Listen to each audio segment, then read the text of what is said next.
కొలిదేని ఆ బ్యాక్టీరియా పట్టేసి అది బయటకు వచ్చి మార్గం లేదు, నోటి ద్వారా పోదు.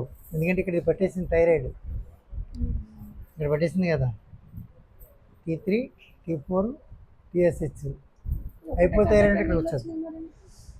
రెండు దాంట్లోనే అంత ఎక్కువగా వెళ్ళలేదు ఫాస్ట్గా మీద, అంతే అంతే అంతే. అంటే లేకపోతే దీంట్లోనే బ్యాక్టీరియా ఫార్మేషన్ ఎక్కువ ఉంటుంది.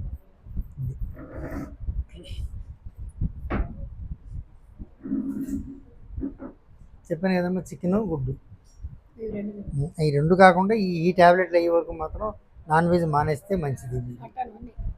అన్నీ ఏదైనా ఈ నల్ల ట్యాబ్లెట్ అయ్యేదాకా. ఇందులో 9 ఉన్నాయి. 3 రోజులు కంటిన్యూ వేసుకోండి. పొద్దున్నే పరగడుపుని బ్రష్ చేసిన వెంటనే ఒకటి వేసుకోండి, నాలుగు తగలనివ్వకండి, ఒక అరకప్పు వేడి నీళ్ళు తాగేయండి.